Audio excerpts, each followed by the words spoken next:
Instead of facing your books, you people, you are on Facebook when you could be dealing with me, the mover of movers, the shaker of shakers, the master of masters. Welcome back to your new favorite podcast, Cinestro. You useless goats, you people. You don't know cinema like we do. You don't know movies. Play that music. Oga, play that music. Cinestro called the cast. It's your weekly gold mine. Stay tuned in. Stay tuned in. They got the beats, got those comic spins. I stay tuned in. Stay tuned. Play that music. That was so good, bro. Thank you. The Great Blacksby School of Voice Acting is now holding classes. Open for session. Is open enrollment for business. Please, classes start on November 16th. This is like your streamer university. This is like your streamer Tuition university. is in advance and non-refundable, by the way. $40,000 a year, All our like a classes regular university. are virtual. Unless you're hot. All our classes will be virtual. And speaking of virtual, we're going back to the virtual world in Tron. Unfortunately, let's just let's preface this conversation by this. saying we talked shit about it last week. We were all like, "What do you guys expect from this movie? How excited are we?" And we all pretty much shit on it, right?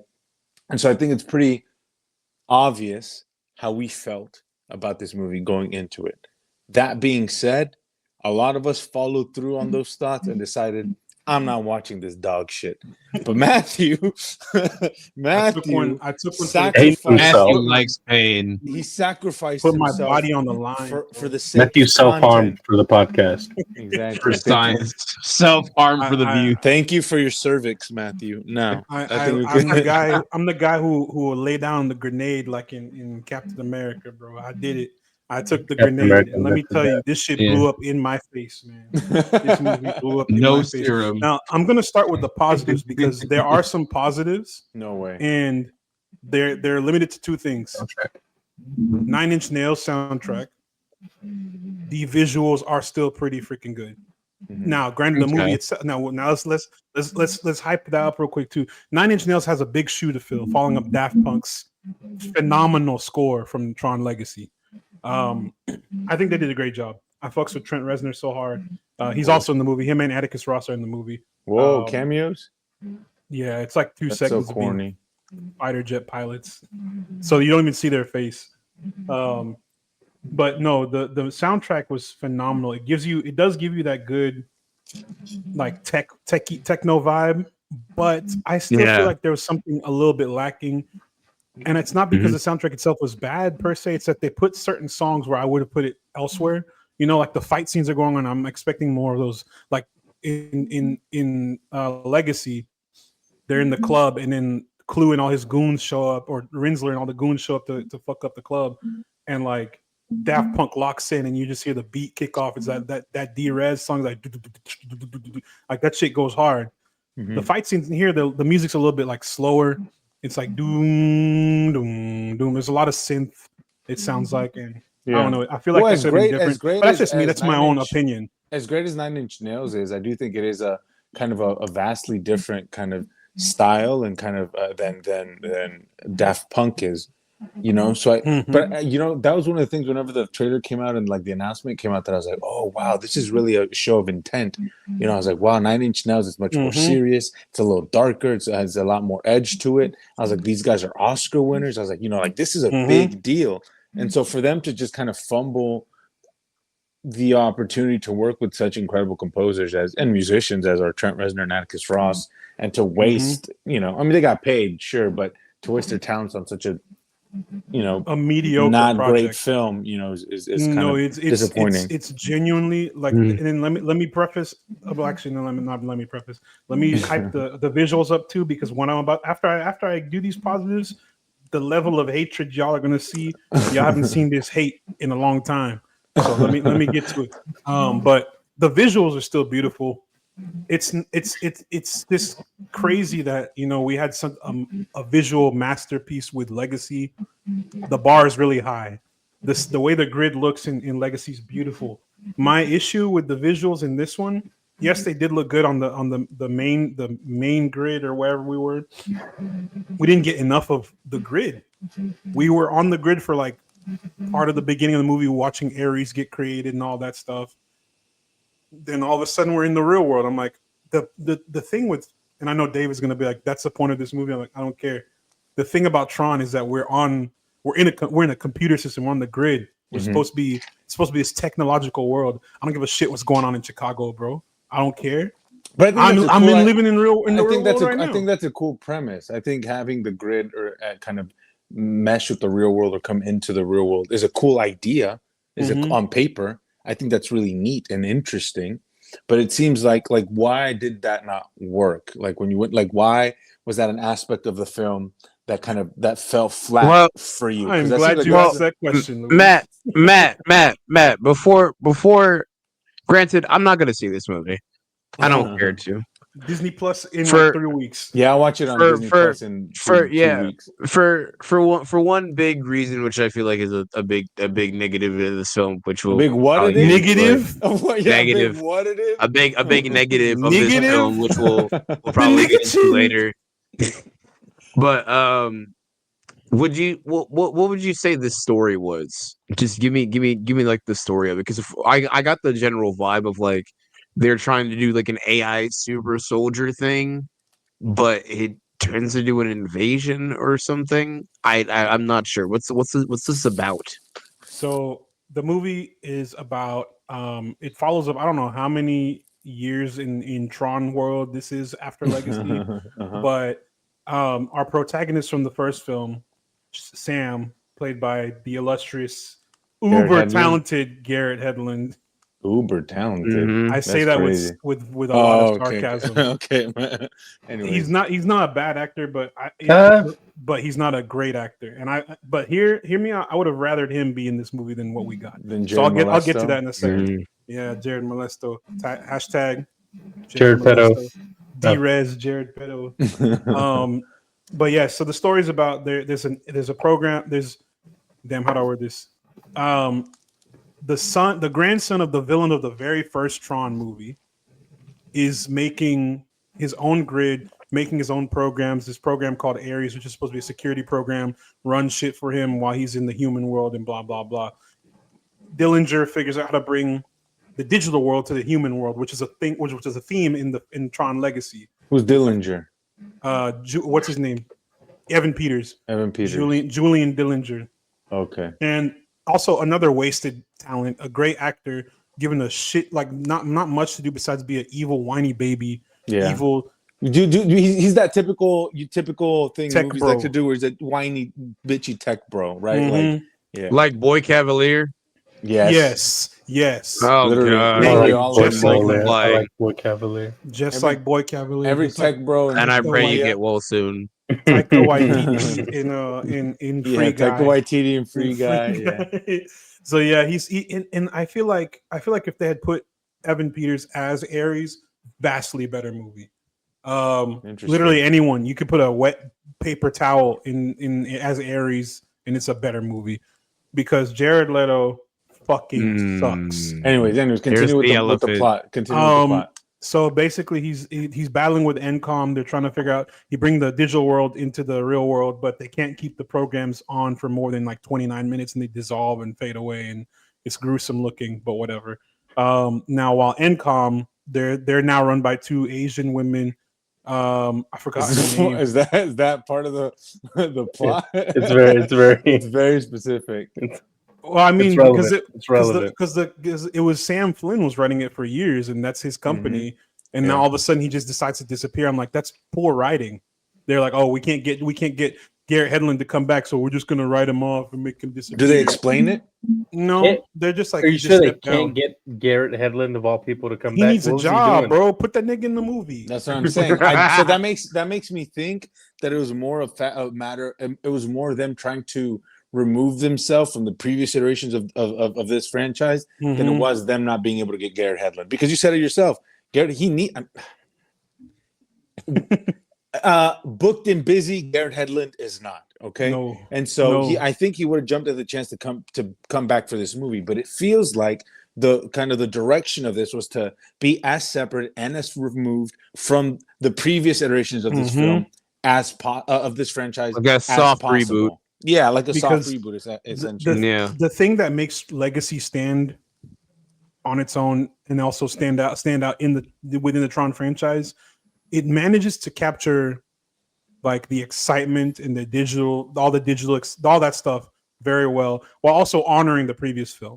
It doesn't do too much to like it's its own movie, yeah, but it's a sequel, whatever, however you want to word that. Yeah. This film, like you said, it wants to be its own thing, but you can't do that in an IP where you have a set lore. You have two previous films. If I go outside and make a Star Wars film right now, and I say I'm going to disregard all 9 movies and all the TV shows, I'm just going to make some shit happen.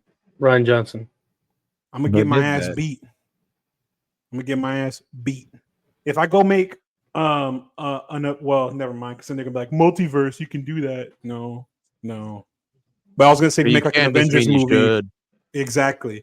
Just because you can doesn't mean they should have kept the same story going, and then they could have brought in the element. Okay, now you have this rival company that's trying to out tech you. They're trying to they're trying to take this digital world into the real world. All that would have been a way better story. So, anyways, Greta Lee's character is trying to find the permanence code or whatever it's called, so that whenever they bring the digital world into the real world, it doesn't dissolve and disappear. And they're using it for like health advancements, making the world a better place for humanity, making the brighter tomorrow. Lee, good actress who apparently was forming it in for this film. What the fuck was she doing, bro? Okay, what was going on? I have a question about that. So you're using it for like these series of applications, and it looks like from the trailer, they're like bringing it a bunch of like digital people into the real world. Hence why Jared Letto's there. But like, why do they think that the people plucked from the digital world are all going to be good guys? So let me guess. Like, what's their? Tell me how. Are they? Wait, tell me how accurate this guess is about what the plot is. They're trying to find ways to weaponize these digital the grid and find military like weapons applications for it. Right? They can't do it. First thing that exactly does. So they're trying to find a way to do it. And Ares turns out to actually be. He's designed to be a soldier, but he's actually a good guy. Right? Yep. He's the one who's gonna stop all the bad shit in Dillinger from taking over the world, right? With his digital creations or whatever the fuck, right? Is that essentially what it is or no? Close enough. I didn't even watch that fucking bullshit. He's a program that is supposed to be in control of the grid. He's supposed to be in charge of the grid and managing shit. But then he starts to develop a personality, and then Dillinger's surprised because like he's a program. Why are you feeling things? Right. So they bring him in. They bring Ares into the real world. And his sidekick Athena, played by Jodie Turner-Smith, fucking phenomenal actress, bro. She outacted everybody in this movie. She's the best part of this film. Who is that? Do you remember from Acolyte, the Mother Witch, the main witch? Oh yeah, she was good. The best part of the Acolyte. Also, the best part of the Acolyte. Yeah, the only good part of the Acolyte. She's phenomenal, and she was wasted in this movie so badly. But anyways, they come to the real world. Dillinger says you need to go capture Greta Lee so she can get us the permanence code. So I can start selling these military arms to everybody because he basically lied to like foreign governments. So I'm gonna get you these tanks that can do all this shit. And blah blah blah. He's like Elon Musk, or like I don't know, name a billionaire. Any politician ever? Musk, any tech billionaire. Yeah. So basically, they are chasing Greta Lee down. Then all this random gobbledygook of shit is happening. Then somehow they end up back on the grid. And then Ares is developing like a conscience. He's like, okay, I want to be permanent. I want to exist. I want to have a life. I want to be permanent. I don't want to come to the real world and get deleted. He's antagonist, but I don't know if he's pro. Maybe like antagonist, if you ask me, given who's the actor. Antagonist. He's But antagonist. he's antagonist. He's just there. And it's so He's crazy just because like antagonizing. as someone who's a program, a computerized character who's supposed to gain a personality, why the fuck would you put Jared Leto in this role? Like, Because he they used saw to what be he able to did. act. They saw what he did in Blade Runner 2049 and were like, that's exactly what we need, but good. But a good guy. nope, doesn't work like that here. Because Did they not process the fact that like his part in 2049 isn't like super huge? Well, he And won then his. maybe putting Well, an he entire won his. movie It feels around him. like. I mean, like Gerardo said, Jared Leto used to be able to act. I mean, He used to not phone it in. He's won an Oscar, right? Like he's a good actor. It just seems like after he won that Oscar, he just kind of was like he started playing himself, and it seems like he's at that point in his career. I mean, Morbius is just him. He's on his Ares is just him. It seems like that character and the little things, that movie with Rami Malek and Denzel Washington. No one on this planet but you saw that. I don't even know it's what atrocious. movie that is. It's atrocious. I knew it was. But you just made that up. It's atrocious. You're and, just and saying he plays, words. and he plays like a creepy, weird version of himself. So it's like that. So he plays himself. The real version. Yeah, the real version. Exactly. The biopic.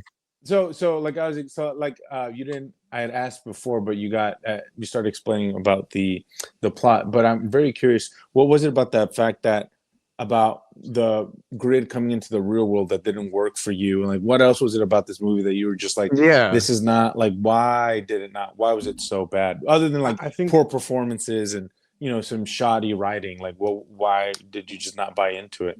It's giving me Disney slop.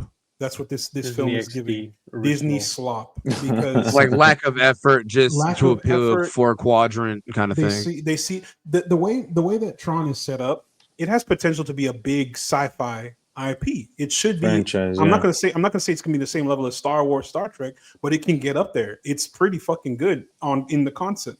And Legacy, everyone says the story was kind of I just rewatched it today. I'm like, no, it's not the greatest story, but it's also better than what we got with Ares. And I think it's hinging. It does get carried by the soundtrack, the visuals. Jeff Bridges is fucking great. Love that guy. He's also in this movie. Wasted his ass in that film as well. He's in this too. Yeah. I mean, he has supposedly to died. That makes sense. That's the part I didn't understand. It doesn't make sense. It doesn't make sense because his character disappeared. Died at the end of Legacy. And they're like, well, the reintegration process will kill Flynn. Blah blah blah. And I'm like, they say that like 3 times in the movie. So why is he here? It doesn't get explained. That's why. I don't know. You paid money to see this shit. Fuck you. That's why. Olivia Wilde wanted more than $20 for this movie. We couldn't get it back. They said Garrett Hedlund said he wanted a place to sleep for a night. Couldn't do it, so they got Jeff Bridges. Yeah, he wanted health insurance, and they said no. He wanted his wisdom tooth taken out. They're like, and Jeff Bridges was like, "Sure, how much? Yeah, I'll do it." Yeah, he don't care. He's just in there for the love of the game. That man was in the last picture show. Bro. He was what the first. Fuck are we doing? He was. Anyway. Jeff Bridges was in the neighborhood.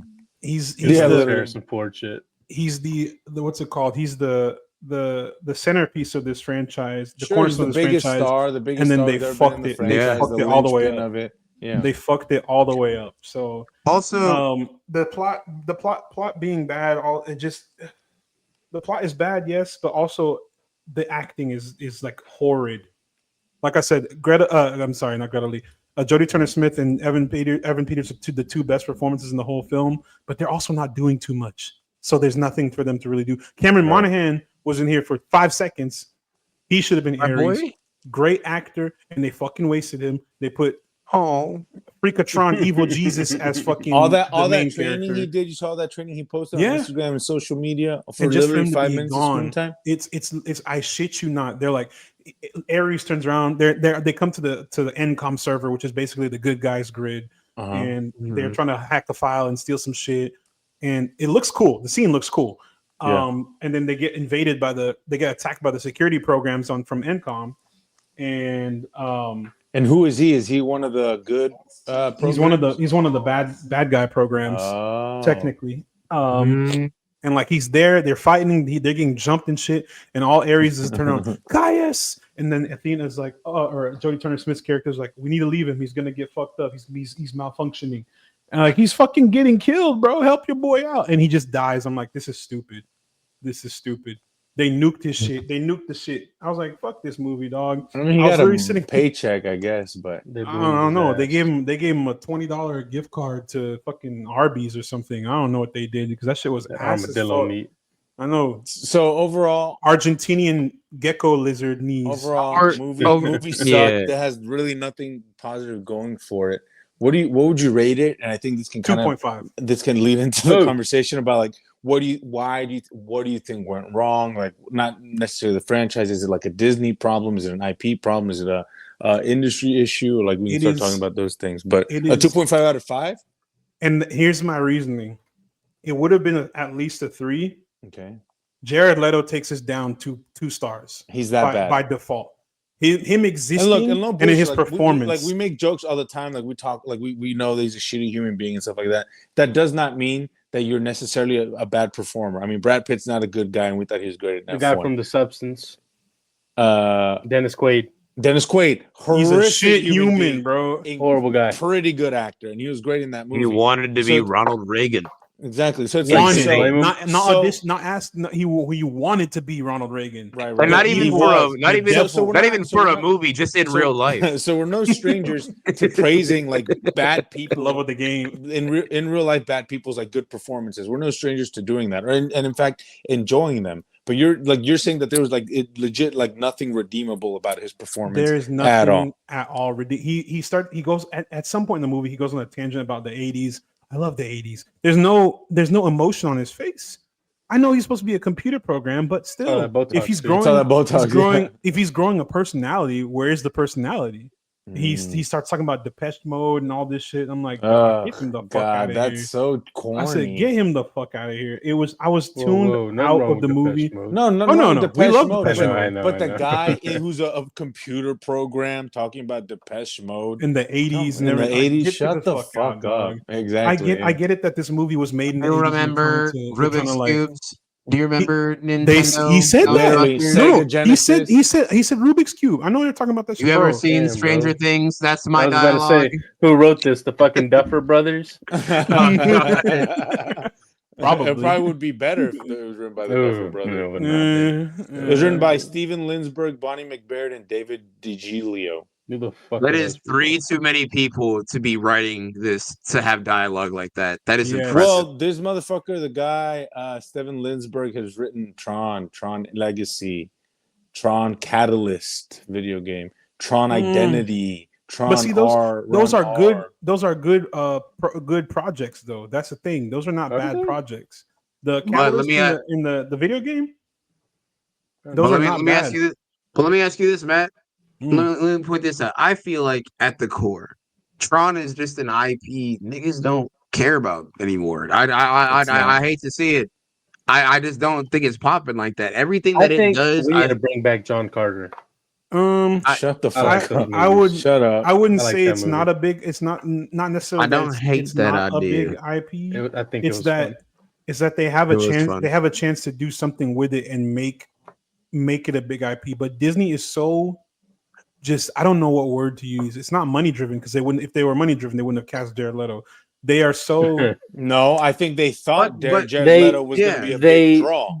They should have known better. They just don't know ball on no top more, of that, on top of that, you got to look at the marketing for this too. I mean, they've decided to partner with Grok and openly use AI to market this film. And that is such a big point of contention within the industry. Mind you, like a film that is very makes it very clear that hey. We're not pro AI. We're pro ethical use of AI for like betterment of humans. Not this bullshit that everyone's trying to do. Create fucking TikTok videos of Martin Luther King Jr. dancing with exactly.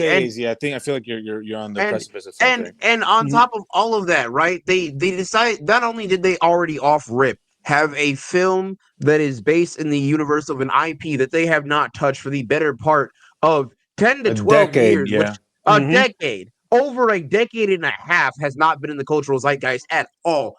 If I were to ask somebody to give me like an electronic sci-fi thing, people would say things like cyberpunk. I could get more of a response about a digital world IP from niggas naming Code Lyoko before they named Tron. Code Lyoko more gooder. That's true. Exactly. And Code Lyoko has like Real 2 niggas is watching shows Code and then a Lyoko. shitty live action one, right? What? Instead of What? 3, What? yeah. Oh, It has 2 God, shows they did and it. just a shitty. Yeah, no, it's Is it on bad. It's like not. Netflix? It's like a CW show. It's French. It's Yeah, bad. it's It's, really don't bad. watch Never it. mind. But the French, thing is, turn it off. but that just goes to show Le with a bullshit. significantly lower The budget. dog shit. Sorry, Z, keep going. But Mid, with a mid. significantly lower budget and lower reach that it should have had, it transcends that concept of just a digital world with more people and resonates with more people. Why? Because quality and heart is put into it, and there is a clear direction of the people who are making it knowing what to do with it. But how much? Disney How does much not of know that? what the fuck to do with Tron, I was gonna say, how and much that's their of that? main problem. Like we're shitting on these writers, but like, how much of that is the writer's fault, and how much of that is like studio interference? I And how feel much like of this is? it's a good, healthy combo of both. I agree. How I much of think this is I think precisely it's what more you said? so studio interference because Disney has shown Yeah. their track record this year has been subpar to say the Not least. this year, for the past like The past, 5 years. I'm just bro. going. I'm just Past using this decade year or as an so. example because there's more than just this year. But if we go off the projects that they've released in the year of our Lord, Colossal 2025, there's more bad than good, and it's indicative of where Disney's headed. That's why I keep feeling like I know we'll get to this in the Peacemaker talk, but DC has a chance to take over with what they're doing. You think so? We'll get to that, but the point Yeah. is that Disney is fumbling the bag. This is an IP, like I said, it can be something big. There's definitely a market for it because I was on Twitter today and I tweeted like 2 things about Tron. All of a sudden, there's a bunch of people showing up and like, oh yeah, I like Tron, I like Legacy, I like this. They start talking about Uprising. I'm like, damn, I didn't know people were really into this for real. They're All not. 5 of It's you like must 5 have had people. a riveting That's what I'm conversation. saying. It's 5 people in the world. You found the other 5 Tron 3 fans, bots. But yeah, Three are like, bots. Wait. I want to talk about the Grok thing because I didn't know about that and I didn't really research Okay, that. so Like, yeah, so going this on is with that? the red carpet? they were on the red carpet and they were like, our film is about AI.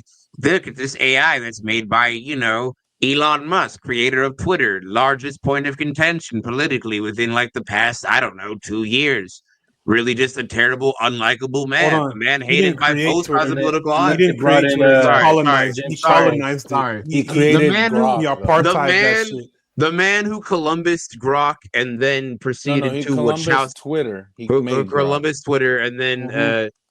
in the same way that I, make my DoorDash order, same principle. But like, So what did they do? That you said they partner with Grok. So what did they use Grok to do? used it to create a series of AI images and graphics and like videos and like little clips. They used them on the red carpet. They're like, check this out. Ain't this shit neat? Ain't this shit? Why are you leaving? Why are you booing? Why are you And they booing? had We're that doing good. Tesla What robot happened? there wait, too, wait. right? James Charles is coming. Listen, don't go yet. No. Damn. Disney and working with pedophiles, bro. What the fuck But is wrong with them? They're bringing back Brother, Roman Polanski. Brother, their founder was like, I mean, Hitler doesn't seem like that bad. Yeah, he So, I kind of mean, had some they- good it's points. just- Is literally what this Walt is- Disney said. I feel like this is like across Hey, the street fucking for yo. Disney. This is like across the street for Disney behavior, but it But just that, goes but to that show, just goes like, to show. I there's think that just goes multiple to show. bad decisions. I think also that just goes to show like just how like spineless and just how like it's why Disney I think is in the dire straits they are. They're like, oh, we're gonna be 4 quadrant, we're gonna appease to everybody. They have no morals, they have no backbone, they have no ideology that they follow and that they stick by. So they're like, oh, we're gonna make this movie that's anti-AI. Meanwhile, we're gonna fucking use AI to promote this movie. It's like, do you guys realize how insane that sounds? Do you guys realize why this movie is so soulless? Because you guys do not believe the ideologies that you guys are trying to push through this film, right? You guys are making a husk of something. You guys are like, oh, they'll love this because it's anti-AI. Meanwhile, they're actively promoting and using AI. It's like that doesn't make any sense. And do you understand why your movie is dog shit? Because you guys do not believe in the story that you are telling. And I think that that's just kind of the and that's a problem with Disney at large, right? Bob Iger's like, we got to stay out of politics. We got to stay as neutral as possible. We got to be as 4 quadrant as possible. And that in a time like that does not inspire confidence. Exactly. But not only that, but it doesn't make for good storytelling. Right? Exactly. Because you're playing it safe because you're a fucking pussy and you have no ideologies and you don't have any what's it called? Any ground to stand on. exactly. You because when you're trying to please everybody, in the end you please no one. Exactly. Right. Like exactly. Instance, when you try to please everybody, you speak to no one. You have Paul Thomas Anderson, who recently came out with his movie, right? With one battle after another, right? Mhm. That Goated movie, film. 1000% is In made IMAX. with a very politically charged message, a very much more leftward leaning message, right? And very specific And ideology. a very specific ideology, and of course that would alienate a certain audience of people who are much more away from that belief or not into that type of media. Hey, Right. fuck 'em. Away from it, but also fuck them because people love it. The people who wanted to see that got that. The people who didn't want to see that or didn't good know human about it beings heard good word of mouth about it. It engaged conversations. It creates talking points. It's what's in the zeitgeist. It's what helps keep your property and your media alive throughout culture. It makes it relevant. And then exactly. it makes it relevant. Exactly. You can basically just generate your own free press, but then you're like, no, guys, you don't get it. Elon said we can use this. You know what's going to live? We already you know got it out front. Which is going to be remembered more than Tron Legacy is them using Grok AI to promote this movie. And Jared Leto. And Jared Leto. Those two and the shit I took this morning. Exactly. Those two aspects of this movie are going to be remembered longer term than the actual movie itself, which is indicative of kind of like the lack of and that's just soul behind this shit. It pisses me off because there's people who like worked hard on this film too, and they were trying to make something good happen. You can tell that there was effort too. Like some of the scenes, like the light cycle chase on Earth, in the real world. Yeah, that's some shit I would never have expected from this movie. Mm-hmm. It looked cool as fuck. They spoiled it in the trailer because that shit was hard. It was the only good scene in the movie. That shit was hard as fuck. It was that. There's that scene, and there's also a scene when they're on the grid on like this like watercraft trying to escape. That shit looks cool too, but they fumble that too. We're surprised. Like, a bad director fumbled it. Yeah, bro. Who the fuck is this nigga, man? Joaquin Ronig. He directed Maleficent, Pirates of the Caribbean, and what is it? The Dead Man Tell No Tales. The fifth of the seventh one. So whatever number. he directed a kind of Disney villain princess movie, and he directed one of the worst Pirates of the Caribbean films I've ever seen in my life. Hey, it's indicative also of Disney. Like he's a part of the Disney machine. Which I think says a lot, right? What he's directed 2 Disney movies in the past, and 2 Disney movies who are bad, not good, mediocre. Exactly, they're bad to mediocre, but also they. I think they really wanted somebody that they could really create. Because the thing is, control. They want a director who has no vision, who has no style, and who's they wanted a husk, essentially, a guy to sit in that chair, sit down, shut up. And they just yell cut. Their own errors. They wanted their own program to control. Exactly. Damn, that's the real message of the movie. They want my mind right now, bro. Because there's no way that anybody who would hear like from director Bob Iger, no one would hear that and want to watch this movie. A fucking course. No one would fucking turd. No one would say from the director of Maleficent and go running to the movie theater. Or Dead Men Tell No Tales. Yeah, no. Starring Jared Leto. Yeah. Yeah. Anyways, that was dog shit. Thank you, Matt, for watching it. I'm sorry you had to go. My AZ, say what you were going to say. Thoughts. Matt, go ahead with your final with whatever you had to say, and then I was going to say my thing. Oh, because this is a. I was just gonna say segue. Yeah, segue. My final thoughts are just at this point, let the franchise go. Go ahead and I'm about to. I had a segue for the next point. That's what my final thoughts were about. Let the franchise go. All right, have a segue off. Let the franchise go. They should just make peace with the fact that it's exactly mine. No, dead ass. That was verbatim mine. That was verbatim the exact thing I was going to say. I was going to say honestly, Matt. It sounds like you've made your peace with it. Speaking of making peace, we're talking about Peacemaker season 2. That's what I was going. I just want to say one more thing about it. I'm not going to pay money to watch Tron Ares. Nor will I use my free AMC ticket. I'm gonna wait until it comes out on Disney Plus to watch it. And you got just a free That's not. afternoon. Let me go. Let me go back. And to even that, too. then, I don't know. People if I are wanna not waste the going to afternoon watch doing this it. film. Exactly. People are going to wait until it's on Disney Plus until they are bored and don't know what else to watch. Yeah. No one's gonna go. I'm not going out of my way to go buy fucking Tron DVDs, bro. I'm not going on Tron Ares. Let me rephrase. I buy Tron. I already got Tron Legacy on DVD. Fuck y'all talking about. Fuck Tron I love Legacy. that movie. Fuck y'all talking about. Real nigga film. Everybody talking. They don't know. You're right. They don't know ball. Real Shout film, out. movie. Shout All the black out. people in Shout Tron, out. Baby's in the first Tron tech universe. Kosinski. Oh, Hell yeah. stop! Let's not do that shit, Graham. Yeah. You're not here, but spiritually you are. Shut up about Joseph Telling Graham to Kaczynski, shut up? please. No, Matthew, stop talking about Joseph There you go. Kaczynski. Hey, On God. would you rather Joseph Kaczynski or Joaquin can't make a fucking film? To be fair, Legacy's not that great either. So, anyways, let's. But came off the strength of Speaking Top of Gun not and that F1. great, Tell by me the about way. not that great. Okay. Speaking of not that great. I also have not seen the Peacemaker finale yet. I've been really busy. I You have. guys all have. It's boo And boo. Let me- And look, as someone who has not seen the finale, has seen the entirety of the season, really likes season 2, hearing what people have had to say and what you guys have had to say about it, like in the group chat and off camera, I'm shocked. My mind I was is shocked too, bro. my mind is blown. Like how people hated this episode, they hated this finale, and they hated this conclusion to Peacemaker's story and to this two season arc. So I'm very curious, like why? What happened? Like what is it? What about this episode is so horrific? You know, have you ever been to an art museum and you see like amazing paintings, beautiful artwork?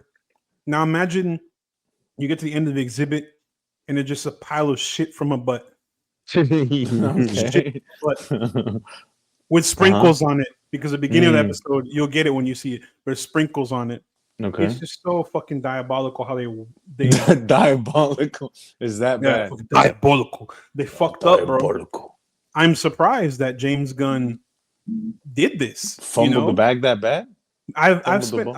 I might have. Is my goat washed?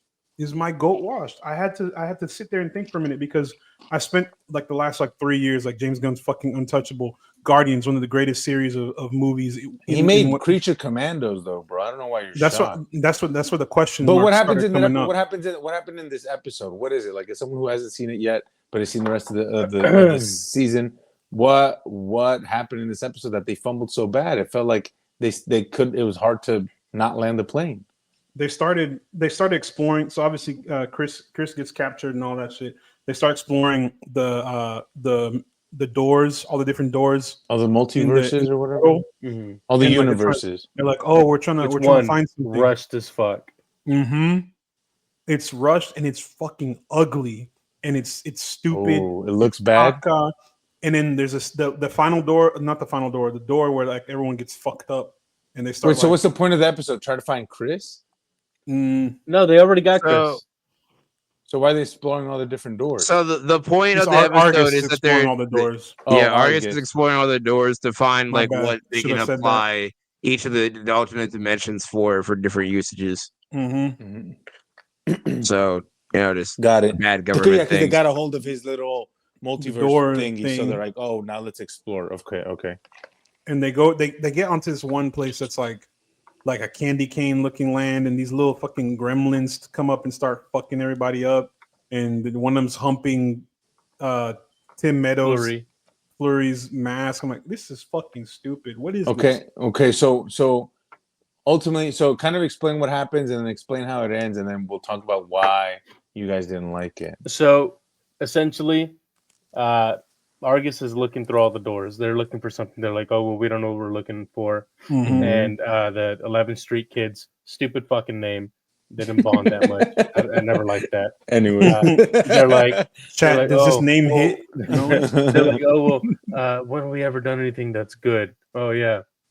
Keep that in mind, right? Like, have we ever done anything that's good? We're doing bad stuff. They didn't have a problem with it ever. Until like now, because development or whatever the fuck. Right. Because growth. Yeah, sure.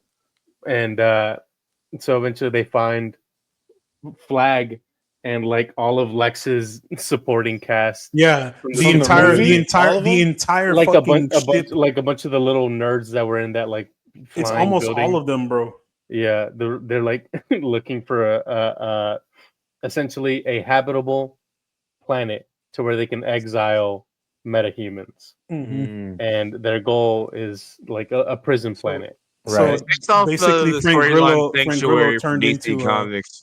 And this is Lex's plan. No, Yeah. it's Frank Or Frank Argus's. Grillo. Frank Grillo turned into Donald Trump and was trying to, Yeah, send people Grillo's on places. his Nazi shit. What the fuck? Yeah. The Italian coming. But that's not the main Right, story. the point. Yeah, if that was the main story, it'd be fine. But we get like 3 different stories. Okay, what Yeah, else? That's story 1. They show the Yeah. boat, right? Yeah, That's story story 1, 2 and is the boat that they kept referring to. They're Jesus like, Christ. Did it mean anything? Did it mean anything? The boat was just an excuse to get Foxy Shazam and whatever stupid dog shit fucking band that James Wait, Gunn what likes. boat? So They went on a boat in Mississippi, fucking like a steamboat, and there's a rock concert on there. And they kept referencing. Go ahead, you heard, or you about remember to say how it? Chris and Harcourt kept referring to the boat? And like, oh, what happened on the boat? Oh, did it mean anything? When they show hooked the up. boat. It's No, a flashback. no, it isn't a hookup. So what it is 2 fucking concerts. It's some bullshit band and then another bullshit band that I know the name of, Foxy Shazam. That James Gunn loves. That James Gunn loves. And what happened on the boat is they fucking kiss. Oh my god! They kiss. Not even that. Okay. No, They dance. They dance. Harcourt Yeah. looks at him and like she has a moment of like emotion, and then she kisses him, and then she's like, "I have to go." And it's the worst fucking line delivery I've Bro, ever they heard in my made it life. seem like he was fucking So beating the badoonies off of her, bro. So Jesus this Christ. is okay. So I'm gonna be honest. I'm actually kind of glad a little bit more so. Hold on, wait. Hold on. I'll let you go. Let Gerardo finish retelling the rest of the rest of the episode. Then we'll Okay, jump in. And so the third story, essentially, is them taking all the drug money that Adrian has in like under his in his basement. And they're like, oh, we're gonna do something good. We're gonna form a new spy company, but for good. And it's fucking Checkmate, which apparently is from the comics. I don't fucking care. It's stupid. It's established through a fucking montage, and it's just so lazy and boring. Also, and we have two separate montages at least in this episode. Oh yeah, so lame. What's great? Nothing happens. One more thing. Oh yeah, go for it. So this is the last episode of Peacemaker. There will be no season 3. Yeah. So we just got the whole buildup of the Nazi world, Earth X. Yeah. We have his brother staying alive and being teed up for revenge, and he's like, "No, actually, we're not. It's no more Peacemaker." And this is the conclusion of the fucking season. Okay, so that's a perfect jumping off point into like why it was so disappointing for everyone. But AZ, you're dying to say something. So go for it. So this is neat. My favorite thing to do lately has been use Reddit because I find sometimes it's pretty good, pretty interesting stuff. Good amount of news there. And I was on the Peacemaker subreddit when the finale came out, and I found what I think is the most like what I think is the most like sorry or not reading that the most accurate summation. And it is exactly how I feel. I feel like they rushed a lot of the subplots, and we didn't really have time to connect to any of the storylines. Like a lot of them felt very like backseaty. And then I do think that like the episode with Adebayo and her wife was good. I thought that was fun. That was in this episode. They're good. Yeah, that was good. That is the best part of the whole episode because Daniel Brooks can fucking act. Yeah, he's great. Yeah, and she's just sensational in that scene. Like the chemistry that they have there, great. It's really good stuff. But then it just everything else feels like it takes a back seat. And then there's a point where it just has a really like wet fart of an ending. Because whenever they're giving that speech, like Gerardo was talking about, when they're in the fucking hotel room, they're talking to Chris. I was like, hour-long finale. Oh my god, yeah, we're about to get some crazy shit going. Oh fuck yeah, let's fucking go. And then my mouse brushed over the screen, and I saw there was 10 minutes left, and I was like, what the fuck are they doing? How are they gonna land this? That doesn't feel right. That The feels math ain't icky. I mathing. feel like, yeah. It's like if you're in an Uber and the Uber driver misses the turn to go to your house and they still keep driving. That's how it feels. It Yeah. feels concerning. You're like, sir. It's not safe. You feel unsafe, and it's just very terrible. And there's this like very stupid progression that I'm supposed to believe for Flag, because I do believe Flag is the most easily manipulated, malleable piece of clay, smooth brain, no frontal lobe having piece of shit in the entire DCU. Is that Like kind he of the poured point, dough in though? front of him, and he said, no, smash. He even folded. if he's a I point, mean- even if that is the point, he is detestable to the point to where I'm like, I honestly, he feels like the way I felt with Marvel Rivals, where I was like, even if I progress, even if I get what I want, what's the point? And what I want is his death. But even at that point, I'll be like, I still had to endure him. I still had to endure it. And it just feels sloppily put together. But but to just end what I was gonna say, and I'll pass it off to Matt. The quickest summation I've seen of the finale is this Reddit post that said the comment said the dialogue was awful. Some scenes had me scratching my head just trying to follow what anyone was saying. It felt less like a James Gunn project and more like an R-rated CW show, and I could not agree more. That I it 1,000% agree. Interesting. It takes a spot on. deep dive, dude. But Matt, you were saying. I was just gonna say, Frank Grillo, bro, he's an anomaly, man. Like, why were you so like in Superman? Rick Flag Sr. was somewhat likable. He was tolerable. Let me rephrase, tolerable. He wasn't an asshole. He was like, yeah, I'm here in charge of Argus, but I'm just kind of like doing my shit. I'm doing my job, blah blah blah. Yeah. In Peacemaker, they make it seem like he's so revenge driven because Chris killed Baby Flag.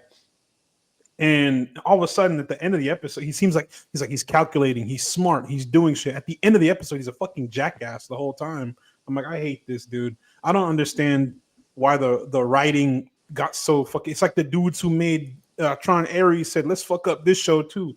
Let's do that. This shit was ass. and I spoke so highly of Peacemaker up until this point because we got Alien Earth ass cheeks. We got Gen V, which we will be talking about here in a moment, also ass cheeks. And now this finale, ass cheeks. And you know what? Not good. I got to count on Chad Powers and Abbott Elementary right now because those two shows saved me. I have a question then. Does it feel like, do you guys think that probably James Gunn is stretched too thin? Yes. Do you think the fact that he's the driving creative, we know he's not writing or directing Woman of Tomorrow. So that's fine. Right. But he's already written the second Superman movie. He didn't write or direct or show run Lantern, so that's fine. But it's still like out of the first 6 projects, he's written 3, and kind of directed and been in charge of like 3 of them. He's probably I think he might need to take a step back a little bit and have more of a Kevin Feige role, and then save the writing and directing for things that he's really, really passionate about, the stories that he really, really wants to tell. And then he needs to be able to usher in talent and be like, I'll let you pitch me your idea for a Legion of Doom series. For Legion of Doom series. What is your pitch? Go write it and direct it and show run it, and I'll approve and I'll just kind of oversee, as opposed to being so involved in so many things, because it feels like, I don't know. If it just seems like he might have to take a step back, so that this stuff doesn't suffer. Exactly. You know how we were talking about Marvel studio interference or studio interference with Disney, and sometimes there's too many chefs in the kitchen. Well, in this version here in DC right now, it feels like there's too many kitchens for the chef. This nigga bouncing from the Superman kitchen to the Peacemaker kitchen to this kitchen to that, and he needs to just focus on one thing at a time. To make it I'm perfectly fine with him writing the next, of course, doing Superman Man of Tomorrow and whatever the third Superman film will eventually be. Make that, because he's good at being consistent across his projects. That's fine. Yeah. But now when it comes to, like, we got Peacemaker going on, you look at Creature Commandos. What was going on there? Look at how this show just ended. And then everyone, I think David was the one who was like, I'm not too thrilled about Lanterns. Lanterns is gonna go hard. Let me start there. Lanterns is gonna go hard. Look who's writing it. Look who's in it. It's gonna go hard. Yeah. And it's in the DCU, but I feel like it's gonna be a different vibe, feel, different tone. It's not James Gunn in charge of this project. It's someone else writing. So I think, like you said, Luis, he should be able to, hey, show me what you're wanting to do. Let's hear these ideas. Let's make something happen with it. But don't try and do it yourself, bro. You're overextending, man. You're doing too much. Chill. It's just so sad because it's what's like, her name in these movies. it's just so sad because it's like I was such a big fan of this season, more so than I think most people were, and it seems like all that good grace has been just lost because of one poor episode. Away. You know, so that's just really frustrating. I don't know. It sucks. What would you guys rate the episode and then the season as a whole? Out of 5? Yeah. I really dislike this episode. It's like a 3, 2. Oof. It's rough. At least, like, you're gonna think I'm being dramatic. No, he's being real. It's bad. And everything's rushed, and we have multiple like redemptions for characters that like Bordeaux just came out of nowhere. Bordeaux. Yeah. Well, the Bordeaux one was telegraphed. No, the fuck it was not. Yeah, in the last episode, wasn't it like in the last episode looking all? Oh, she gives a look at Rick Flag Sr. because she thinks he's doing too much. Come on, bro. That's not telegraphed. That's poor enough writing. to be like, oh, that makes sense that this wet work operative in a fucking secret cyborg wet work operative. Like, she's like, oh, I'm gonna abandon everything. I'm gonna go fucking do checkmate now. Fucking stupid. It's so fucking stupid. It's because they just drop it in front of you. They don't build nothing up past. Yeah, and then the people are like, oh, you guys are complaining because it's not all cameos and it's more character development. Where's the fucking development? There's no development. Is it development? Character moment. Yeah, they do stuff, but it's not fucking alluded to. That's the problem. I came back at the perfect time because I don't know if y'all talked about this, but I think the biggest detriment to this entire thing is the fact that James Gunn promised us an entire fucking chair and he only brought us a leg. Because what in the fuck? There's no reason why he should have hyped this up as much as he did and then proceeded to deliver this. Bro. Fuck James Gunn. He's on my no. He's on your shit list. Yeah, I don't fuck with him. I'm watching Brightburn now. The Flash, I'll give him as like a pity thing where he's like, I mean, it's their last gas, brother. No one's gonna come see my thing if they don't see this. They're gonna lose good faith. Fuck it. Do it, right? The Flash, I'll give him, right? Just trying to help a little guy out. I won't. That movie was dog shit. But for his own project, it was not that bad. But he said this is what he said. This is what he said. Anyways. These are all the things that he said, right?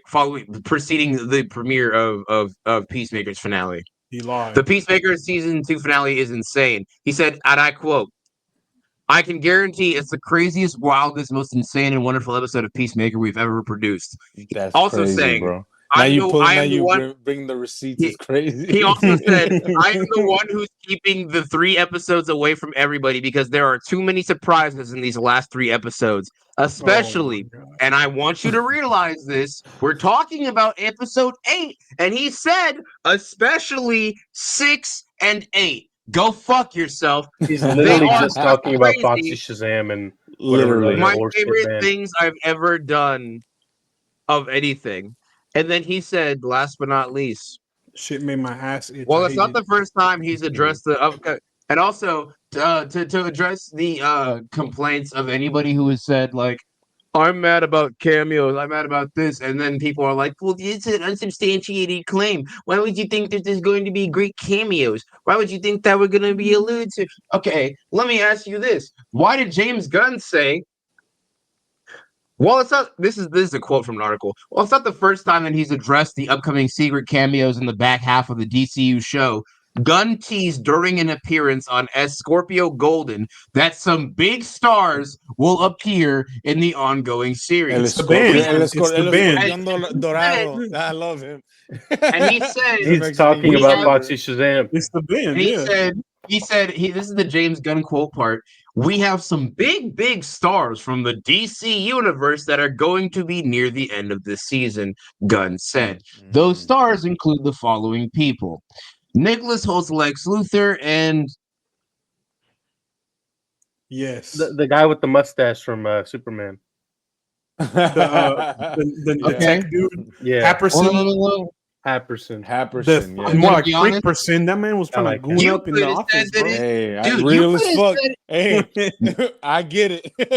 You could have said that his name was Kareem Abdul-Jabbar, and I wouldn't have even given a fuck. They bring back all of Lex Freak-person. Luthor's little itty-bitty intern Freak-person. half-wits, and we're supposed to care like that is supposed to be Otis. anything. Yeah. Black James Gunn knows very, very well what he's doing with his language. He's saying, I did not tell you that there was going to be Superman. There was going to be all this, that, and Yeah. the third. You remember? He did you not remember when say he verbatim alluded that. that Which is true. fucking Blue Beetle might be involved? Yeah, He right. alluded that Blue Beetle might be in this episode. Not in the in episode. the but DCU. they're in like, the season? they're like, what's the possibility of him showing up? And I think they said Peacemaker, and he's like, you might be surprised. Fuck you, James. Know yourself, Fuck dude. you. Suck Poor my Cholo, dick. boy. He's sitting there waiting for the- a phone call that's never gonna come. I know, man. Cholo, bro. That's the thing, Fire right? agents, The brother. first one, the Put that first, man- put that man in the more first things, season bro. of Peacemaker is amazing because it has to abstain. It has to adhere to no rules, right? It has Yeah. to be no setup. It has to be nothing. It is just a project in a larger machine, a cog in a larger machine. It doesn't have to And serve the any grand DCU was purpose. kind of right? at that point. It was they were like, this dying. is, It was this almost is dead. dying. It was It's whatever, almost dead, right? So he had the It was a freedom to breath do of- and make whatever Exactly. he wanted to. Exactly. No one gave a And fuck. this, like Luis was saying, is him stretching himself thin because he needs to set up these pieces and he can't make a movie for every single one of them. And Creature Commandos is one of those ones where he takes an idea for a movie and stretches it into however many episodes. And he's done the same thing with Peacemaker, but in an unsatisfying way because Creature Commandos at least had the ability to be its own thing, having no show preceding it. It had no back catalog to compare it to. It was its own standalone premiered show. People had to compare season 2 of Peacemaker to season 1 because they think they're getting more Peacemaker. And they've got James Gunn Superman and they Alright, love Peacemaker. the DCU, so they're going to want more DCU. So they're like, oh wow, I can get both of these in one. And then all they get is just setup. So I understand why people would think of this James Gunn just sucking his own dick for 5 minutes like a perpetual Ouroboros. That people would want more from this shit. I That being highly said, understand, AZ, and I'm right there. that being said, what would you rate it, and what would you rate the season? Oh, Which is brother, what I'm we, ready. which we're talking about when you All right. before you All decided right. to cook. My fault, brother. My fault, brother. No, I just you're never good. You're thought good. that- That was very needed. I think you I bringing just- the I receipts just- was very Yeah. warranted. No, dude, because I found all those posts because I was like, I remember. Don't forget, James. I remember you, Pepperidge motherfucker. Farm. I remember Remember you promised me shit you did not deliver. You You motherfucker. made. I'm a black man in America. You think I don't remember when white people lie to me? Come on. You are wrong.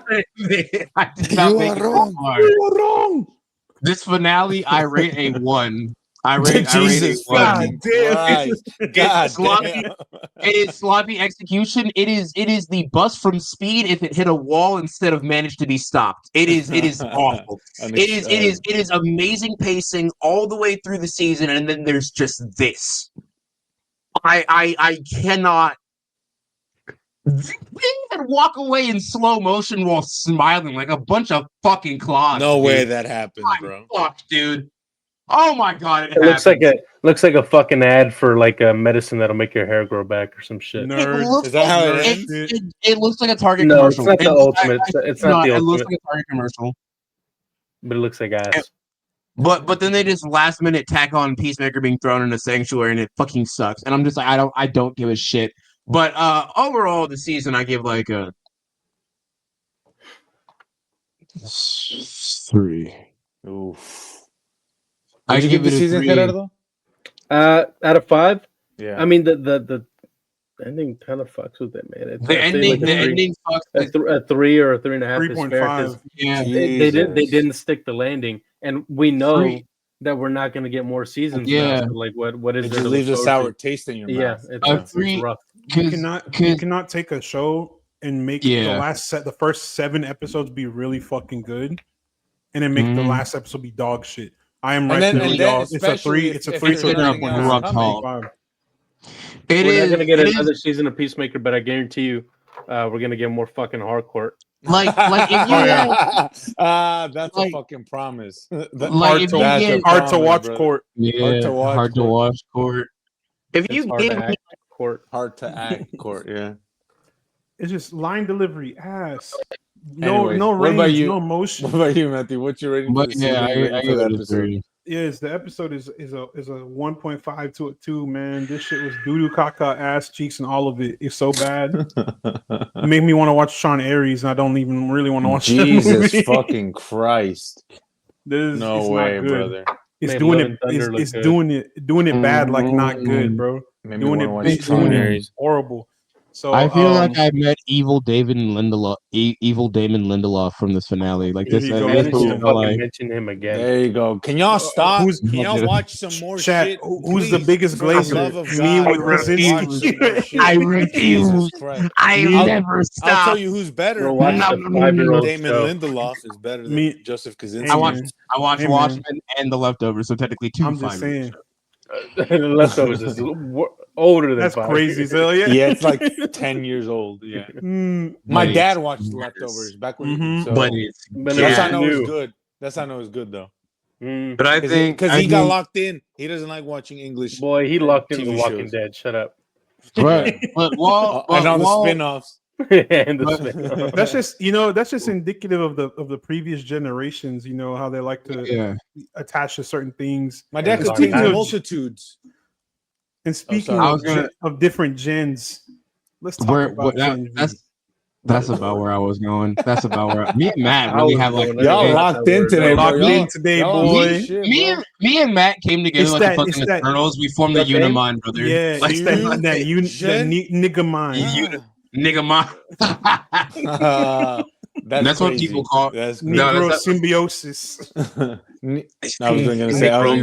Yeah, there you go. That's what I was going to. That's a necrosis. Fellows. But to continue our sharp declining quality of shows we talk about, we're talking about Gen V. Bro, it is crazy that this is getting worse and worse. Yeah. You know how bad it is when Tron Ares is the best thing? That's tough, bro. Shit. Okay, so as of time of recording, raise your hand if you are caught up on Gen V. Damn, I like how each and every one of us is kind of like the expert on whatever it is that we're talking about. I love for those of you who are listening via the audio medium. The only one to raise their hand was Ferrari. One person. I stopped watching. Full disclosure, clips of the episode, that's the main clip. That's just funny as hell. I watched 2 episodes and I said, stopped watching. I'm good. I watched on you, dude. I'm on episode 3. Deadass, I watched 2 episodes, and that was when I started working out. This show is so bad. I had used it as my rock bottom, and I bettered my life. This show's so bad, it made me want to do something different with my life. This show's so bad, it made my life worse. I've been at the gym for the past week. Genuinely, for the past week, I've been running 2 miles a day and doing meal prep. Like this show made me relapse. This show made me want to kill myself more. This show made me start hitting my family. This show is either the greatest. My wife. This show is either the greatest epiphany that you should better your life, or like your final last. I forgot we're talking about this shit, bro. Your 13th reason. They're trying to. I'll keep it short if y'all want. Go for it.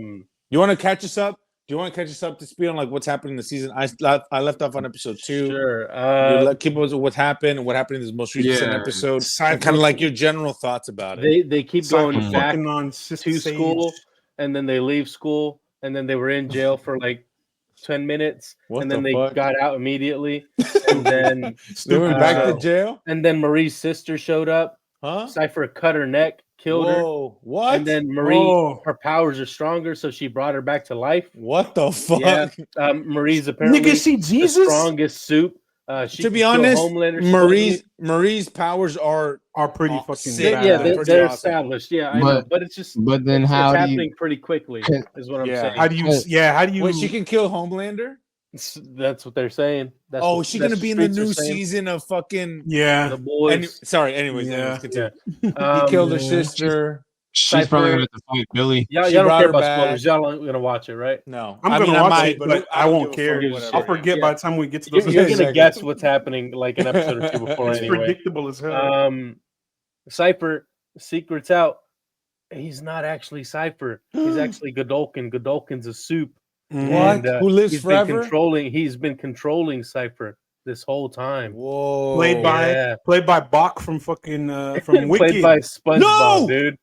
Yeah, he's in the first fuck was on the first Ariana, episode? bro. That's what happens to you, bro. You become a grade A list star. They just broke up. Wait. Wait. He's a suit. Played by who? What's his power? Ethan Slater. He SpongeBob control, on kind of. Broadway. The guy at in the first episode, that ginger, the gray-haired. he played Bach in Wicked. Mm-hmm. He's the Tin Man. Shook right now. What the fuck even is that? And I mean, look, to be honest, when they cast Ethan Slater, I was like, he's gonna come back. Yeah, he's not. I didn't recognize him because I'm not a fucking nerd. Yeah, a gay nerd. Exactly. Yeah. Wasn't he? I am. Notice when I say gay, I don't mean in the cool way. I mean in like the Kevin Spacey way. Yeah. I was like, Gerardo, was he? You don't cast Mr. Ariana Grande and don't bring him back for another episode. Was he that burnt ass dude in the little tube? Yeah, I see. Wait, what's his power? What's his power? Kind of like mind control. He can control the soups and what they do. Like that blonde girl. What's her face? Yeah, but he doesn't have to touch them. It's stupid. He's like Jean Grey. So, and his big plan is, what are Cypher's powers? His big Cypher doesn't exist, motherfucker. It's just Godolkin. Cypher's just some homeless guy, dude. He's been controlling some dude. Yeah. Okay. Yeah. All right. And then what's his big plan? Sorry. Again, what a surprise! Soup supremacy. Wow. And he's gonna call the herd. So he's gonna call the herd because he's like, oh, we have too many dumb powers. We have too many dog shit powers. The strongest. You're talking about the people who shit acid. Yeah, motherfuckers with the stupid guy with the vagina pubic hair, with feet that hurt turned into fucking hands and shit. Yeah. Okay, so he wants to cold the herd so that only the strongest survive and they can take over the world. I guess. Well, that's also what Homelander wants, though. I know it's stupid, man. Because like the comic, let me be clear. The difference with comic is dog shit. Yes. But it's so much more straightforward than this. We didn't need this. It's more streamlined. We didn't need this fucking show. I mean, but this is the problem with expansion and IP. And you try to build a franchise. It's like now you're getting you have. I don't know. We should probably look this up. I don't know if it's the same people working on Gen V that worked on The Boys. The Boys. I don't think it is. Vought Uprising and then Vought Mexico. Mexico. And the thing is, we're not getting Vought Mexico. We're not getting that. Yeah, that show's not. That's not good to have. But the point that I was going to make is that the point that I was going to make 2025. Like you said that the comic. You said that the comic is much more streamlined. Mexicans? And here's the thing about what I was going to say. Super. Yeah, exactly. Watch your mouth. Over the best boxers. I'm not me, bro. And what I was going to say is that that's them niggas over there, bro. Like I wonder what the kind of overall like story beats that these writers are given, that they're like, you have to hit these points. Here's what you have to get to. Here's what you have to mention. Everything else you can fill in, whatever. Who gives a shit? But it just seems like it's like, again, too many cooks in the kitchen. It's like, what are we doing? Why? Okay, we get it. Superhero supremacy. But it's like, why? Then why do we have to tell Gen? Is that not the entire point of the other show? Why do we have to have Gen V if the Boys is already saying the same shit? Oh, because Luis, we need to know what the youth are doing. We need to know what the children think. Think of the children. The children, Luis. Think of how many 6'7s we're missing out on. Think about this. What If so there- what if was there's this one- latest episode? If there's one thing that I've always thought this entire season of watching The Boys, I thought to myself, my Gen God, V. this is crazy. Oh, I boy. want no. When I'm It's like, watching The where's Soldier Boys, Boy? when I'm watching The Boys, I think to myself, man, I wonder what the TikTokers think about this. What does Charlie D'Amelio's generation think about what's happening? Well, brother, Gen V Let's lets you go know, talk brother. to them. And brother, do we know there's one guy that I think has a funny power though, as far as I got. It's a guy that has some kind of power to like where he can chug a beer up his ass. Hell yeah, bro. Yeah, he But got suction like butt. instantaneously. He got suction ass. The yeah. power. Yeah. Bitch, I got that power too. Get out of here. Let's actually have some cool, Yeah. unrealistic power. You ain't special, brother. See, that's I the know thing. three Too. motherfuckers They just try and, like that. they try and like the thing with the Boys universe tries to like, of course, satire other comics and shit, but it also tries to stand out on its own and make these weird ass random choices. I don't give a fuck, man. Give me a nigga who runs fast and shoots lightning from his hands. I don't care. It's okay. What's this? What was the most recent episode, Gerardo? This most recent episode. And what did you think of it? Also, yeah, Marie's sister's a soup. She sees the future. What? Oh Yeah. god. Oh, that makes sense. She Yeah. saw that Marie was gonna kill her parents, and she feels bad because she didn't tell her. anything. So they Oh that no, bro, because God, in the first season she was terrified of Marie. That's just bullshit, bro. That's know. a cop out. It's a retcon. Yeah, There's they're no like- way that was not the original intention. They're like, There's- oh there's fuck, no wait, way. wait. They're like, fuck, wait. Her sister should also have powers because You know her that- parents wanted them to have powers. Why the that fuck gif- did we not realize this? That video of Michael Jordan Same, going, AZ. no. That's the writers after like seeing no. Okay, so I'm her saving this sister's for also Kripke. assumed she can Borrow see that. the future, and then what else? This is for Kripke. When you're done with it, Keep that too good for too long. Her sister can see the future. She's got superpowers. What else? Sam still can't act. Please can I Yeah, cook this please. fool? He is the equivalent of Emilia Harcourt acting wise. He's fucking terrible. He is the epitome of terrible. white mediocrity. He's the epitome of white mediocrity. They casted him That's all. because he has a It strong runs in ass his jawline. his made up family. That nigga cannot Arnold act. Schwarzenegger's son was his brother. He feels like an evil Evan Peters, like a bad ending Evan Peters, like an alternate dimension. That's the Never vibe Peters he that gives can't off. stop mewing. No, and he's the reason I get so frustrated when I watch stuff with that acting, Zorro because it's Evan like you should a motherfucker with that acting talent should not be on a major streaming TV show. You should not. You should not. I know hundreds of Should actors stay your better ass than on the him. Tubi, boy. I Not know even hundreds Tubi. of Put that actors man better on the than him fucking that TikTok work clips. locally, that work in Houston and in Dallas, and it's like, why is he? But again, it's not a meritocracy. It's about who you know, not what you know. But okay, so he still can't act. Her sister's a soup. Jazz Sinclair is gonna have to do all the heavy lifting for the show because The female Jordan still great. She's still Dog- good. The dog male shit- Jordan phenomenal. sucks. Dog shit writing, but she's good. The male Jordan needs to not the rock act and no put her- more. shove it into his Tire. Yeah, Derek, this man had the that audacity boy to say needs he wants to play deactivated Nightwing. Is what he He needs. said, Oh yeah, "Can I he said play he wants to play Nightwing?" Nightwing.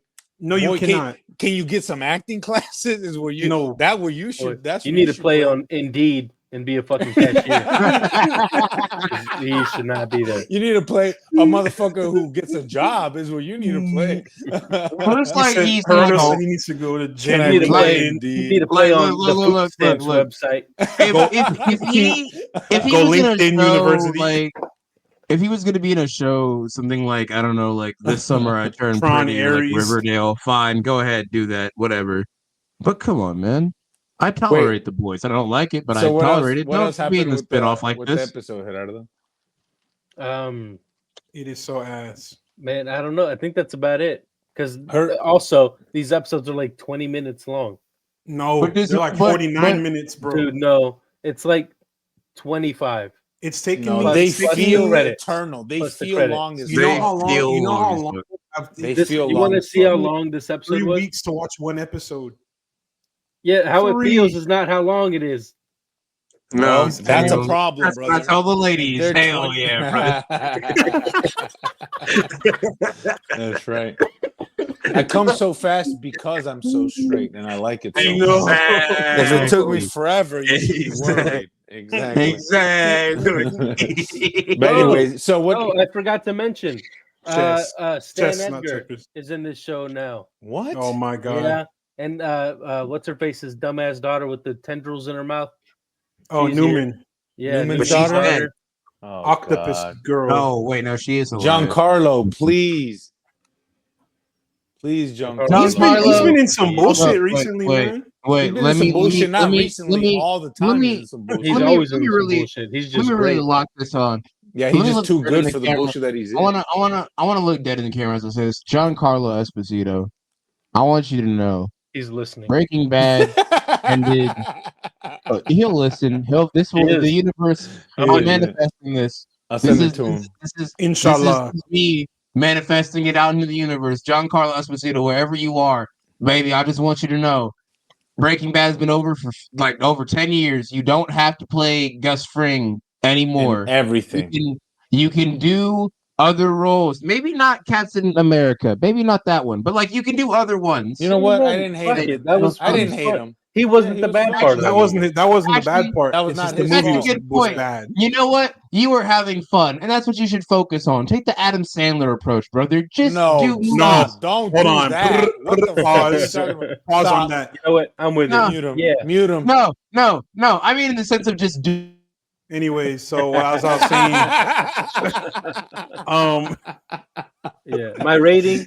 Let's do a rating so we can be done with Gen My Z, fault. please. Gen Z, you please. said my Adam rating, Sandler route. I had This to stop. episode was I a had to stop 0.5. If he will let me speak, this episode is a 0.5. The show is less than that. What? horrible. Stop. Point Really? three. It's a Dude, point it's fucking- five?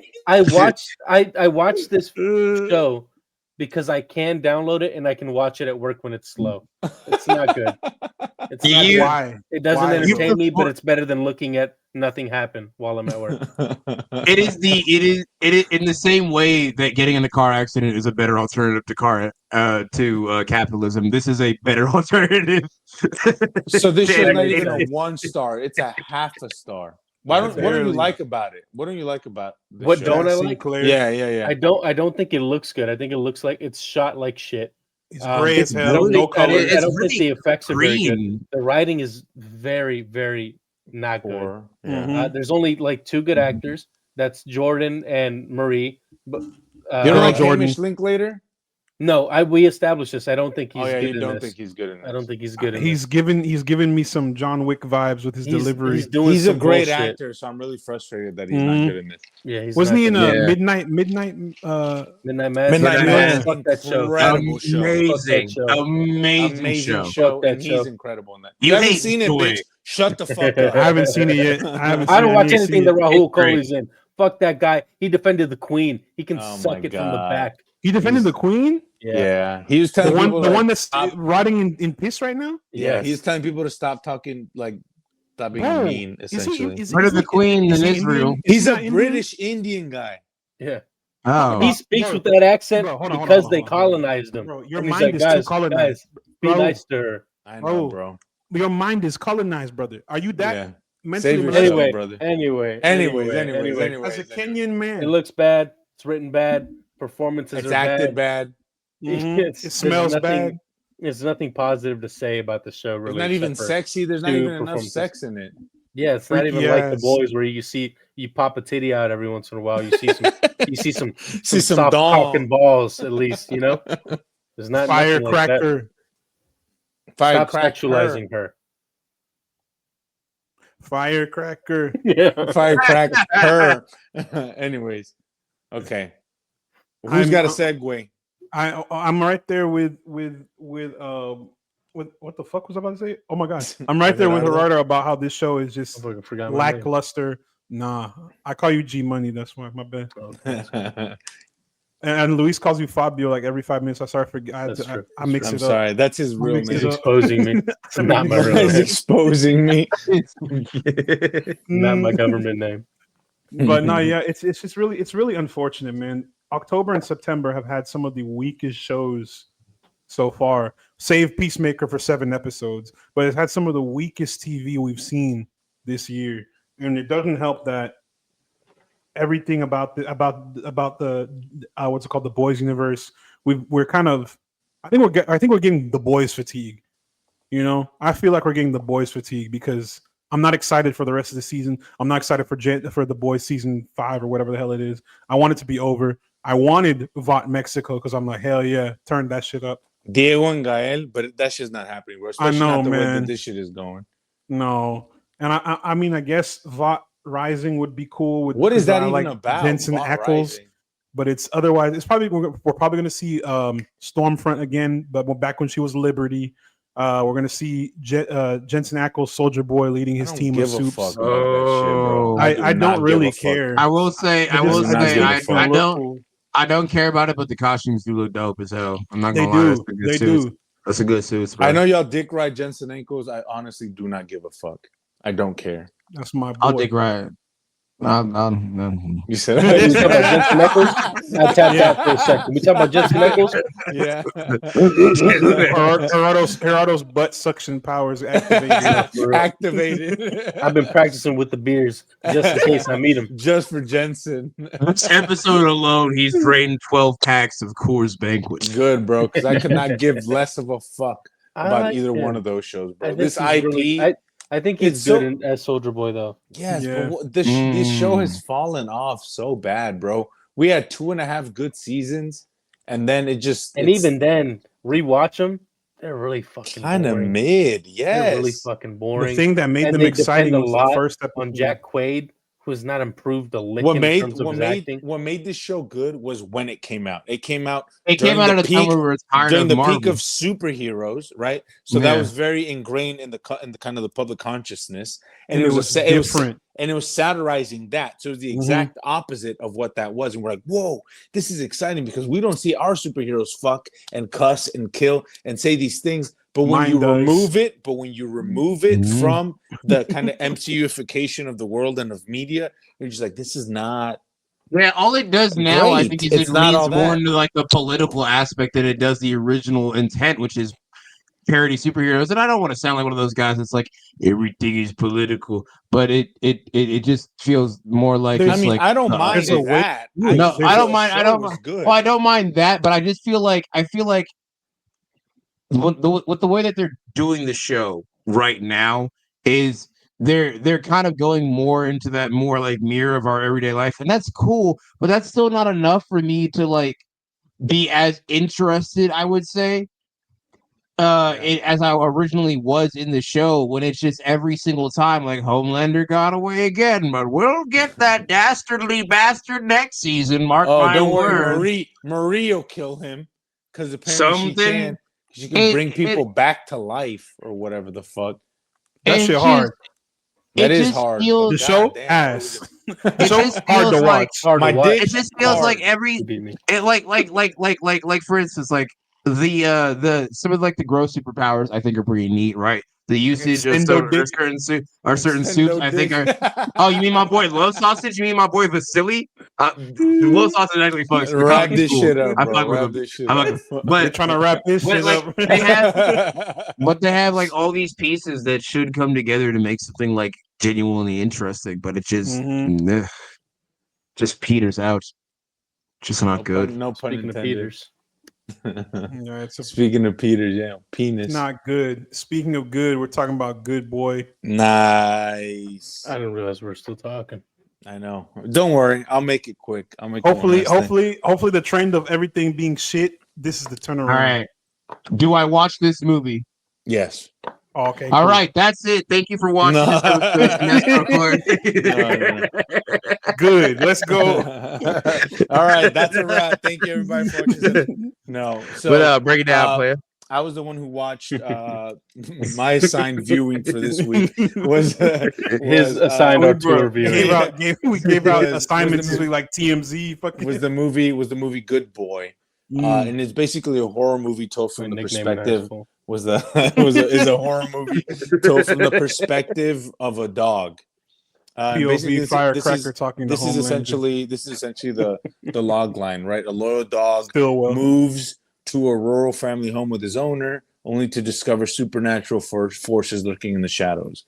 As dark entities threaten his human companion, the brave pup must fight to protect the one he loves the most.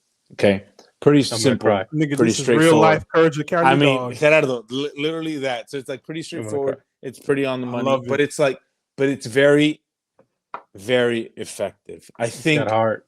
it's so earnest and it's got so much heart. But I think, and look, and I've been watching a Will lot the of dog horror win an movies. Oscar? He should. He's incredible, and that's no bullshit. I swear to God, Indy, the dog who portrays the main character in this, The in this boy movie is good and is good incredible. boy. My But no, God, look, Stop the presses. just what I'm gonna say is like this movie is really good. It's been one of my favorite watches of the year, and I think it's very effective. I think kind of positioning the dog as the main character and the main point of view character of this movie, I think is so interesting. I think it's really fun. You can do a lot of things, and most importantly, you care about him immediately, right away. He's a dog. You're just like, he's a cute, adorable, sweet dog. Of course, I'm invested. Of course, I'm invested in everything that happens to him, and I think that's so smart because you can kind of, because everything is from his perspective, right? You don't get a lot of plot, you don't get a lot of story, a lot of backstory, a lot of relationship, right? But what you do get is a lot of investment, right? So you're invested in everything that happens to him, regardless of whether or not you understand why it's happening. And honestly, I do think that this movie delivers in suspense, in thrills, and in a lot of scary moments as well. I think it's wonderfully. About to ask that. Is it actually scary? Because Together swindled me. Weapons finessed my wallet. Was not scary. I'm like, bro, yes, it's not. I just watched Happy Death Day. Bullshit. Just watch Jennifer's Body. Freaky as hell. I'm not scared, bro. No, I do. And look, and I've been watching a lot of horror movies this month because of October, and I'm doing kind of like I'm doing my October Spooktacular. Yeah, exactly. So, and I do think that this is one of the better, one of the scarier movies. It's not horrifying, right? I mean, most scary movies aren't. That. But I think this movie does have a lot of like scary imagery. It has a lot of really good jump scares, and I think it really does. It is a horror movie through and through, and I think that the central performance of Indy the dog is really impactful and very moving, and I think it does work. And after the movie, there was a little kind of like featurette featuring the director of the movie and the dog. It's his dog. It took them 400 days to shoot the movie. And he said, and he kept reiterating, Indy did not know we were filming a movie, and they were doing like a behind the scenes. Little baby was just there. Yeah, they're doing like a behind the scenes thing, and they had Indy. The room is like beautiful, like lit. It's bright. It's on. There's a bunch of lights. The camera's pointing at him. The director's behind the camera, like, "Hey, boy, come here. Look." So he could look at the camera, and then his wife is like off camera being like, Indy, come over here, so he can look and then look over here, and then they cut to what it looks like in the movie, and he just looks like very like, because of lighting and music and kind of like the color correction. So it looks, so he just kind of, he goes to explain that, you know, the central performance is so important to the movie, and he says that, and he kind of goes into detail about like how it works, and he says it's the juxtaposition, right? If you show the dog's face and then you show something creepy or scary, you're like, oh, he's supposed to be scared. He's supposed to be terrified. But if you were to do the same thing and show something happy or like a bone, you'd be like, oh, he's hungry or he wants a treat. You know, so it's all about juxtaposition. It's those simple. It's the implication. It's the implication, exactly. And it's those simple filmmaking techniques that really make this movie work. I think the sound editing and the sound mixing is incredible. Like the cinematography and the direction, I think, is great, because the fact that you have a dog, right, who is not trained, be the sole focus of a movie, and you're just like, holy shit, I am so invested. Because you can just put any random dog in it and be like, okay, yeah, I'm invested because it's a dog. But genuinely, if you guys watch the movie, you will be like, he is scared, he is nervous, he is terrified, he is he is excited, he's happy, and it's So just you saying this dog has more range than Jared Leto? Got he it. has more range I than will be most there. of the actors we've talked about on today's episode. I will be there. James Gunn's wife got out acted by a dog. And it's yeah, exactly. Literally, it's insane. No, but I think this movie I is will such be a there good, no matter it's what. such a good like indication of like independent cinema and like independent American cinema and like the fact that there are still cool, interesting, exciting voices in cinema and in horror specifically. Like I think like this film, the crew was essentially just the filmmaker, the director, and his wife. And the dog, Indy. And then, you know, they occasionally had the actors who played the owner and the sister and then a grandpa and stuff like that. But essentially, it was just these two people who would shoot at home during the day. He said an 8-second clip, 8-second frame in the movie took 6 hours to film. Because you got to make sure the dog, so it took them 400 days, a year to film, and then 2 more years to kind of put it all together. So I think it's an incredible feat of independent cinema. I think it's exactly what independent cinema is, and I cannot recommend this movie enough. I think it's awesome. It's a great watch, and you should all check it out. It's from the perspective of the dog. Is it kind of like I guess more so like more so what? Sorry, I guess no. Matt kind of hit it. It was kind of like I was thinking of like Courage the Cowardly Dog, but live action, and it's from the perspective of them. So I was thinking like an in a violent nature thing, but from the perspective of like a protagonist. Oh, interesting. I haven't seen it in a violent nature, but I think really good. But, I like it. No, it's not. Gerardo hates it apparently, but it's fucking horrible. I like it. It is entirely from the perspective of the dog. Like you see the humans from it, and I think something this film does very well is that the human characters, like you don't really, they're nondescript. You don't see their face. You can't. You don't. It's like the adults in Peanuts. Fucking Peanuts or like exactly. Like every time you see their face, it's backlit. Charlie Brown. There we go. Yeah, every time you see their face, it's backlit. So you just see kind of like the shadow and the outline of them. You see them only from like the waist down. Like it is truly 100% like from his perspective. And I think the film does really, really cool, really interesting things. It is very kind of suspenseful, and the music, it is really, really good. Like it might be one of the best things I've watched like recently, and definitely the best thing on this episode that we've talked about. So everybody watch. And the bar was low. It was low, but I think that this far exceeded. It kept getting lower and lower. But I think if you're deciding what to watch this weekend, watch Good Boy. Don't watch Tron Ares or any of the other dog shit we talked about. Watch this. I think it is really great. If I were to rate the movie, if I were to rate the movie, I think I gave it a 3.5 out of 5. It's solid. It's great. It's a really good movie. Check it out, guys. Definitely. If you have some free time. That also gives us a good because coming up this next week is the Black Phone 2. Boo. Which I think it's going to be a good comparison. If you watch Good Boy and see how well it's made, then you watch the Black Phone 2 and you're like, what the fuck going on? Mind you, I haven't seen the first one yet. I'm still debating on watching it. It's all right. Good. It's mid. It's mid. It's all right. It is mid. If you got dishes to wash, put it on. AZ loves horror more than I do. He's happy with anything. The Black Phone 2 is no. Freddy Krueger. Oh, my fault. I mean, the African American phone. No. Genuinely, I'm agree with Gerardo. It's all right. If you got dishes to wash, put it on. Okay.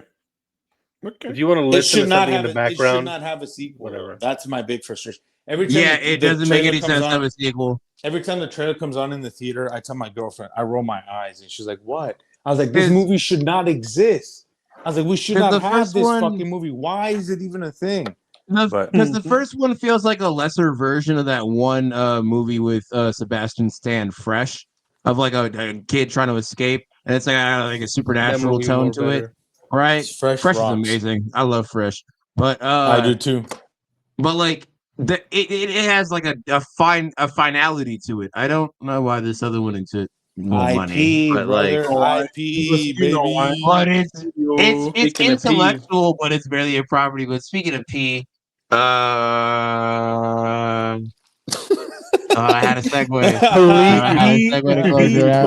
P for please subscribe. Please subscribe. Please subscribe to the Sinestro Please watch Core. Good Boy. Please watch Good Boy. And speaking of, I was gonna say speaking of good boys. Fuck it. All right, Speaking this of good episode's boys, leave us a over, like in the and we comment. did. Follow We Backstage did. Joel. They're a bunch of good boys. Yes. Follow. You want some real good boys, gals, and non-binary pals? Go on over to Backstage OL, where they have some of the freshest, hottest news going on in Hollywood right hottest now on your goss. latest productions. Some of the hottest goss, but mostly news and important things that you'd want to know. You want to see what it looks like if somebody interviewed The Rock and asked them questions? You can probably find that over there. So go ahead and look at that. Also, speaking of looking at things, you should look at me. That's right. Me, but not me here. Me on other places at Tari Singo on all social media platforms, except for my Instagram where I'm at Big Papa Tari, but at my YouTube.com/Tari Singo, where It's a good boy in the background of Luis's video. It's a will good girl, Margie. Good girl. On my where fault. I will She her. be misgendering the dog. I know, how dare you misgender my daughter? My fault. But My fault. But I will be uploading there. But I have been going crazy lately on twitch.tv/Tari Singo. I was watching the Bayonetta stream. I've been streaming Bayonetta. The Hornietta stream. Bayonetta has pretty much broken me asunder, so I've been playing Expedition 33 as I did today. It is a Game of the Year contender, and I'm not gonna lie, I see why. It's pretty good. Streets are saying it fucks. It goes pretty hard. Also, it makes the French likable. That's its only negative. Does it have guns or a ball in it? Yes. Okay, I'll be playing. What is that game about? Isn't that the game Charlie Cox is in? Yeah. I know that guy. What? Aren't they saying they want to make a movie about it? Also, Andy Serkis is in it. Who? What the fuck? Andy Serkis is the main antagonist. Are you dead? He hasn't been in anything in a minute. Yeah. And he's live action. So he's directed Venom 3. Yeah, I know. That's amazing. But carnage, my bad. He was in Andor. But 6 years ago, I will. But yeah, on my Twitch, I do that, and it's pretty good sometimes. I'm also going to be playing the OG God of Wars eventually because I've never played those, so I just want to see what that's like. And then maybe one day I'll get very bored and decide to replay well, I know the Aphrodite section. I know that one. I googled that for reasons. But yeah. Crazy. Me in middle school researching Greek Percy, shout out Percy Jackson. Exactly. Also, speaking of demigods, if you want to keep up with our glorious peak male perfection bodies like we are, go on and follow us at all platforms at Cinestro Corp. There is no S at the end. Look at that. The calcium cannons on Matt and is his arm. That's a boob. I ain't got no calcium cannon. What the fuck? Is there what's the These are the top guns, my guy. What's the Kenyan equivalent of horchata? What's the Kenyan equivalent of horchata? I don't think they have. We don't have that. They don't have rice. Y'all don't have rice. Y'all have rice. Y'all have rice in Africa. Rice. Look at the 5 meals. Like it's they don't have any rice-based milks. They don't have rice-based drinks. We got colonized by the white people, unfortunately. We'd have to say, so tea bags. We got rice. Most people we say tea bags. We get tea. most African countries got tea. That's all we get. Yeah, we just got tea. We got tea. You can be like, cool music, cool dances. These are the fufu firers. Look at them. Look at the cannons. The fufu cannons. Goosey eliminator. Goosey eliminator. This is my EK-47. That's like the West African. I am East African as hell. But if you want to know what we're doing, when we're doing it, and how we're doing it, go ahead and follow us on all platforms. That's Sinestro Corp. And last but not least, I have to say thank you to you. Viewers like you are what keep us going every day and every night. Sometimes, look. Thanks to viewers like you. Thank you. Look, as soon as this episode ends, I have to go run PBS 2 stands for miles. Okay, I'm POC Black stalling for Streamers. time. But thank you so much. We appreciate all your support. Matt, what's our subscriber update at? We have finally made it to 149. We're 1 subscriber away from our target for 2025 of 150. If we hit 200 at the end of this year, we'll show. I promise we'll you, show Dom.